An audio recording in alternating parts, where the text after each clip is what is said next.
In 1971, a harness maker named Amos Stoltzfus raised 9 children on a 40-acre farm outside Intercourse, Pennsylvania, on less than $6,000 a year. He owned the farm outright. He carried no insurance. He owed no car payment. He held no Social Security number that would ever pay him a dime. His cellar held a year of food. His mailbox held no bills. That summer, when a hailstorm flattened a neighbor's barn, Amos was one of 200 men who rebuilt it in a day, for nothing. His English neighbors assumed the Amish kept a secret fund. They did not. What they kept were rules, drilled in before a child could read, carried for 300 years. Most of America has never heard a single one. They did not manage money the way we do. Not with apps, not with credit scores. They managed it with habits, handed down, deliberate, practiced so long that nobody thought of them as frugal. Those habits carried families through droughts, hospital bills, and winters with no income at all. We let go of nearly every one. Not because they stopped working, because they made us feel poor, and we would rather feel rich and owe the bank everything. Number 23 saved a family an entire winter of grocery money, and not $1 of it ever touched a store. Number 10 quietly replaced an insurance company, paid out faster, and never denied a claim. And number 1, the rule these families guarded above all others, kept them out of debt for 300 years, and a financial advisor now charges $200 an hour to teach a weaker version of it. These 30 tricks were never about being cheap. They were about being free from the bank, free from the next emergency, free from the fear that one bad season could take the farm. Hit that subscribe button. Let us count down the 30 secret frugal tricks the Amish families used to stretch a dollar further than anyone thought it could go. Number 30, the kitchen garden.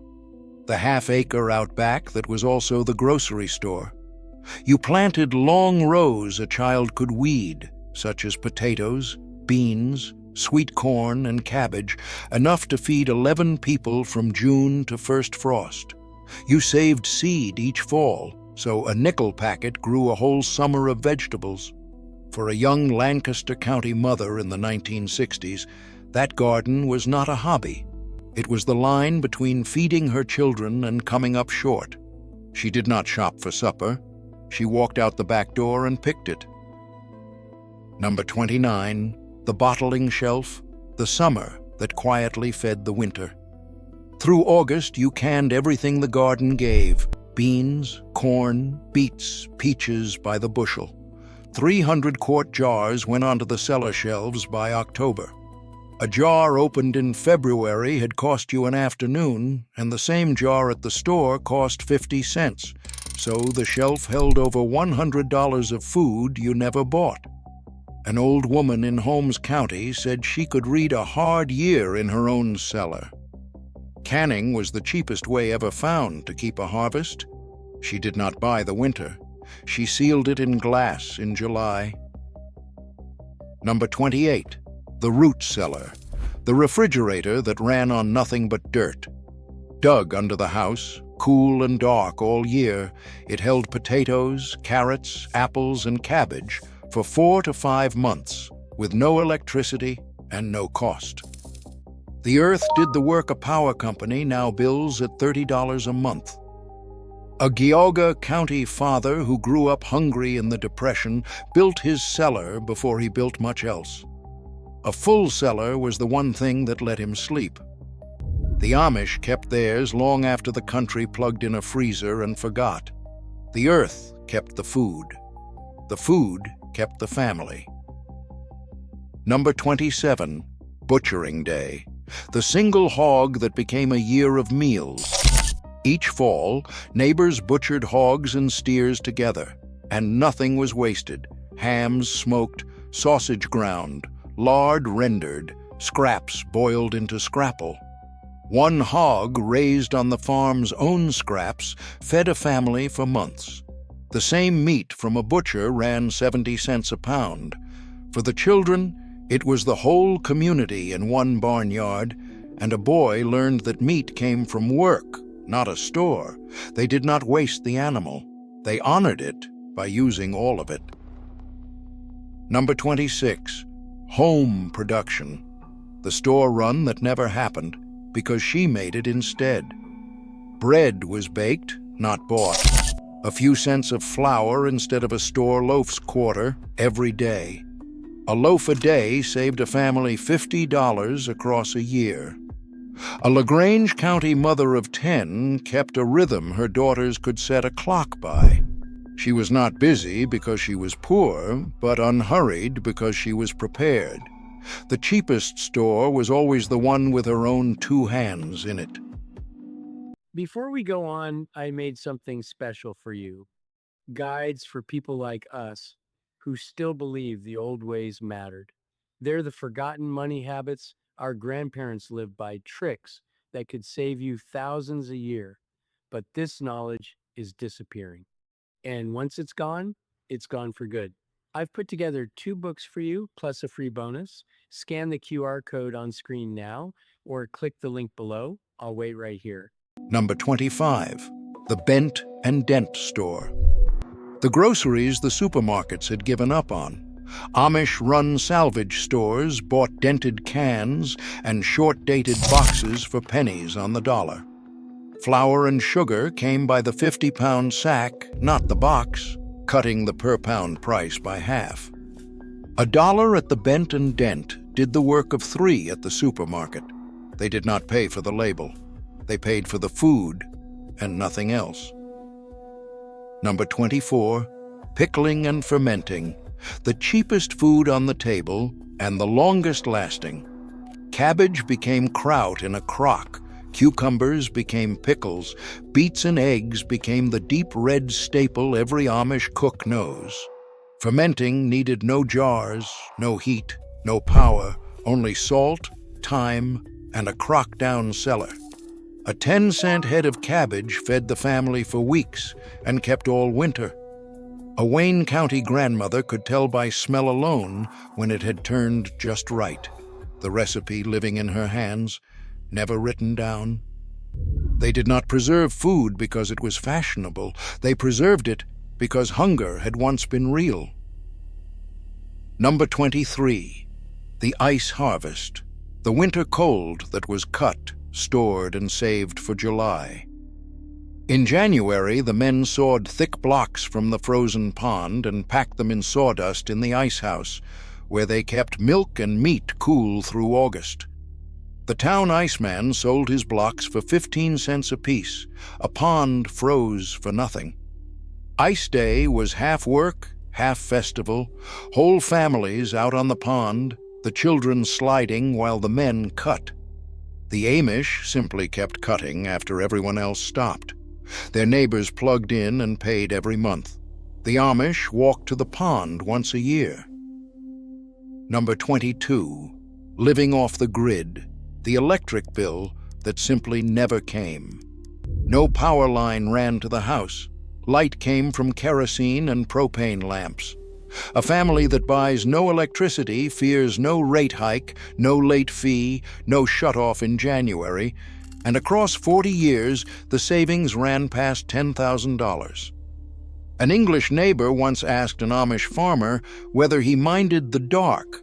The farmer said the lamp was plenty and the bill was nothing. He did not feel he was missing power. He felt he was missing a master. They simply refused to rent it from anyone. Number 21, heating with wood. The warmth the family cut for itself. A wood stove heated the whole house, and the wood came off the family's own land, felled and split by the family's own sons. A cord the dealer sold for $100 cost the Amish a Saturday and the edge of an axe. A LaGrange County father took his boys to the woodlot every fall, and the work was the lesson. By 16, a son could run the place. The same stove cooked the food and dried the wash. Where a furnace ran on a monthly invoice, the stove ran on sweat. Here is the part outsiders almost never learn. The Amish carry no commercial insurance. They collect no Social Security, no welfare, no Medicare. When a barn burns, 200 neighbors raise a new one before the ashes are cold. When a hospital bill arrives that no family could carry, the deacon passes a quiet collection through the church, and it is paid. When a father dies young, his widow faces not the bank, but a community that has already decided she will be all right. The bank never sent a man to raise your barn. Your neighbors did, and they never sent a bill. Number 20, the clothes line. The clothes dryer that ran on nothing but wind. The wet wash went out on the line in every season, snapping in the breeze until it dried. An electric dryer is among the hungriest machines in any house, easily $60 a year to run. The Amish never owned one. A Lancaster girl learned the order of the line from her mother: sheets outside, work clothes in the middle. The good Sunday wear hung just so. What the country abandoned for convenience, the Amish kept out of conviction and saved the money besides. They did not dry the wash with electricity. They dried it with the day. Number 19, homemade clothing. The family's whole wardrobe sewn at the kitchen table. Plain dresses and broadfall trousers were cut from bolt cloth on a treadle machine that runs on a foot pedal, no zippers, no labels, no fashion to chase. A home-sewn dress cost $2 in cloth compared with $6 for a store dress and lasted twice as long. A Holmes County mother could cut a boy's shirt from memory in an evening, and with no trends to fall behind, her daughters never once felt poor for their clothes. Plain dress never goes out of date. They made it, and made it to last. Number 18, the hand-me-down stream, the single coat that dressed 4 children. In a family of 9, nothing was bought twice. A boy's coat became his brother's, then a cousin's, then a neighbor's child's. You kept boxes in the attic, sorted by size, a wardrobe waiting for whoever grew into it next. One good $10 coat dressed a decade of children. A LaGrange mother labeled every box in pencil. When a coat finally wore out, it had warmed 5 backs, and she felt only the satisfaction of a thing fully used. Nothing was outgrown. It was only passed down the line. Number 17, the quilting bee. The blankets stitched by a whole room of hands. The women gathered around a frame and pieced quilts from scraps too small for anything else. A store blanket cost real money and wore thin in a few winters. A quilt cost only leftover cloth and a day of company, and it outlived the woman who made it. A Lancaster bride went into marriage under quilts her mother and aunts had made, every stitch a hand she knew. Those same quilts now fetch hundreds from collectors. The Amish made them from scraps for free. It was warmth stitched out of what the world called trash. Number 16, make do and mend. The quiet repair that always beat the new purchase. A torn seam was sewn, a worn heel patched, a cracked handle whittled new. A 50-cent washer set on the shelf in advance saved a $40 repair call later. An old man in Wayne County had a workbench where broken things went to be reborn. His grandchildren brought him toys and tools, and he could not throw away what still had use left. Use it up, wear it out, make it do, or do without. Throwing away what could be saved was the one luxury they refused. Number 15, the barn raising, the entire building that went up between sunrise and supper. When a barn burned, the family did not call a contractor or sign a loan. They sent word. The next morning, 200 and 300 men arrived with hammers, and by dusk, a new barn stood. A young Lancaster farmer watched his barn burn one night in 1968 and thought he was finished. 11 days later, he stood in a new one, having borrowed not a dollar. A job that would bankrupt an outsider cost the Amish one Saturday and a great deal of food. They did not buy the barn. They were given it by hands they would repay 100 times over. Number 14, the frolic. The heavy work that turned into a gathering. Big jobs were never faced alone. Neighbors met to husk corn, can tomatoes, or put up a widow's hay, and 20 pairs of hands turned a week of labor into an afternoon. No one was paid a cent, and everyone went home fed and a job ahead. A Holmes County woman called the canning frolic the best day of her August, the jars piling up faster than one woman could manage. The frolic is older than the automobile. They did not hire the work out. They turned it into a day worth remembering. Number 13, the community move. The morning the whole church arrived with wagons. When a family moved, they did not call a moving company. They called the men of the district. A dozen arrived at sunup, and by noon the old house was empty and the new one full. A professional move ran into the hundreds of dollars. For them, it cost a pot of stew. No invoice ever came, only a debt of the kind you are glad to owe. Number 12, the meals that appeared at the door, the casseroles that quietly replaced 100 bills. When a baby came or someone landed in the hospital, dinner showed up cooked, hot, and free for 2 weeks. For a family buried under a medical bill, that was $30 or $40 they did not have to find at the worst moment. A Lancaster mother of a sick newborn did not cook for a month. Her neighbors fed her family in shifts, slipping away before she could thank them. It was not charity, which would shame them. It was insurance, paid in casseroles, collected when the hard day came. Number 11, bartering. The whole economy that needed no cash at all. A harness maker mended a bridle and took a dozen eggs for it. A carpenter framed a porch and was paid in hay and a hog come fall. Money that never moves is money that never gets spent, taxed, or borrowed against. An Indiana blacksmith kept no prices, only a memory of who owed what in labor, and died owning his shop free and clear, having handled little cash in 50 years. The dollar that never leaves the district works many times over. They turned to the man down the road, and he turned back to them. Now set the old way beside the new. The average American household carries more than $6,000 in credit card debt and a car payment that never ends.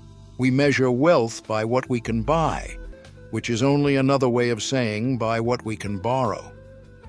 An Amish family measured it backward by what they owed, which was nothing, and by how long they could live with no income, which was a year or more. This is not folklore. The banks that lend in Amish country call them their finest customers. Debts were paid early, defaults were almost unheard of. Bad debt was barely a concept. The discipline did not grow more complicated over 100 years. It only got abandoned. They kept picking up the same plain tools. We set ours down and called it progress. Number 10, no commercial insurance. There was a church deacon who quietly did the work of an entire insurance company. The Amish carry no health, life, or homeowners policy. Instead, every family pays into a church aid fund, and when a great need comes, the deacon collects alms from each household until the bill is met. Because they pay hospitals in cash and quickly, they negotiate the charge far below the insured price. No premium vanished into a corporation. No claim was ever denied. Lancaster's church aid plan was organized in 1969, with members paying roughly $100 a month. They did not trust an insurance company with their future. They trusted their neighbors, and their neighbors paid. Number 9, the benefit auction. The crushing hospital bill paid off by a crowd in a single afternoon. When a bill grew too large for one district, the community held an auction with quilts, furniture, livestock, and baked goods sold under the gavel before hundreds. One Saturday could raise tens of thousands of dollars for a single family. When a small Amish boy needed costly surgery, an auction drew thousands of buyers, and by dusk, the bill was covered, his father never having asked. In Lancaster, these spring sales are called mud sales for the thawed March ground. They did not borrow against catastrophe. They outgave it, together in an afternoon. Number 8, the horse and buggy. The family transportation with no payment, no fuel bill, and no premium. No car note, no insurance, no gas, no registration. A driving horse ate hay the farm already grew and worked 20 years. A buggy bought once lasted a generation. The average American now pays well over $500 a month for a vehicle across his whole working life. An Elkhart man kept the same buggy his father drove and reckoned it had cost next to nothing across 40 years. By refusing the automobile, a plain family sidesteps the largest recurring cost in most budgets after housing. They kept the reins, and they kept the money, too. Number 7, waiving Social Security. The government benefit they gave up on purpose to keep something they valued more. With a single IRS form, an Amish person opts out of Social Security and Medicare entirely. No taxes paid in, no checks drawn out. The grandparents instead live in a small house joined to the main one, fed and tended by their own children to the end. An old man in Lancaster never saw a Social Security dollar and never wanted one. His family was his pension. In 1965, Congress wrote the religious exemption into law for those who object to public insurance. They kept their old age in the family, where it had always belonged. Number 6, the working child. The allowance that was earned then brought home to the family. Children worked young, and the money they earned outside the home went into the family purse until they came of age. A LaGrange boy of 14 worked a neighbor's dairy for $40 a week, every cent going to his mother, and he did not resent it, having watched the purse go around to each brother in turn. When a grown child married, the parents helped set up the farm in return. In most settlements, a child's earnings belonged to the family until 21. They did not hand the child money. They handed the child a trade. Number 5, school that ends at the 8th grade. The education that leaves no debt behind it. Amish children finish formal schooling around 14, then learn a trade beside a parent or neighbor. By 18, a young man can frame a barn or keep a shop's books. No tuition, no student loan, none of the $40,000 a degree now demands. A Holmes County boy apprenticed at 14 and ran his own furniture shop by 20, owning his tools and owing nothing. In 1972, the Supreme Court ruled in Wisconsin versus Yoder that the Amish could keep their young in the trades, not the lecture hall. They apprenticed a skill, and the skill paid them back. Number 4, the modest farm. The mortgage was deliberately smaller than the bank would grant. When an Amish family bought land, they borrowed less than they were offered, not more, because a payment a man could carry in a bad year mattered more than a bigger house. The bank might approve them for $40,000. They borrowed $25,000, and the difference was the margin that held when crops failed. A young Lancaster farmer in the 1970s turned down the larger loan. When milk prices crashed, his lighter payment saved him, while the neighbor who borrowed to the limit lost his farm. They took less on purpose. The land was smaller. The freedom on it was not. Number 3, pay the bill the day it arrives. The cash discount almost no one else bothers to claim. The Amish pay every debt fast and in full, including hospital, lumberyard, and feed store bills, all paid in cash. Because the payment is immediate, they win discounts of 10% and 20% that an insurance company waits a year to even see, and a bill paid the day it comes never grows interest. A hospital clerk in Ohio said the Amish accounts were the easiest she handled. No forms, no waiting, no collections. They did not let a debt age. An old bill was a stranger they refused to keep. Number 2, want less.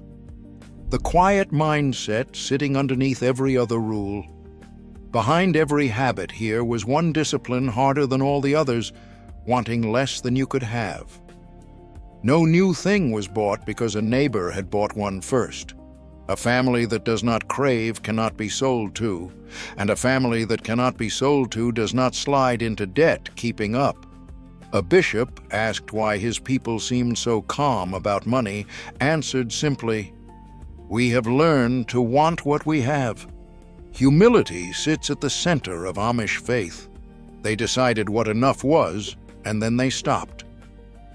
Number 1, owe no one.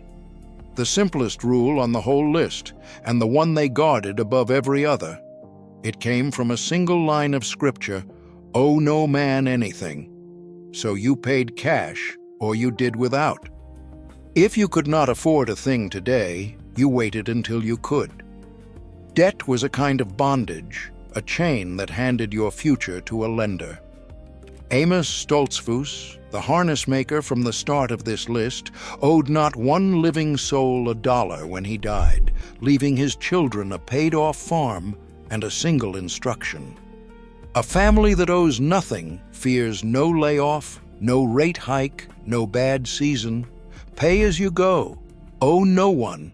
Stay free. None of these tricks required a high income, a banker, or a dollar these families did not already hold. They required attention, the willingness to look at money plainly, without shame and without fantasy. The Amish understood something the rest of America has spent a century trying to forget. Comfort is not the same as security. The ability to buy anything is worthless beside the ability to need almost nothing. They did not get rich. But a harness maker outside Intercourse owned his farm, filled his cellar, raised 9 children, and owed no living soul a dime. On his road, he was not the exception. He was the rule. They were never the poor ones. We were.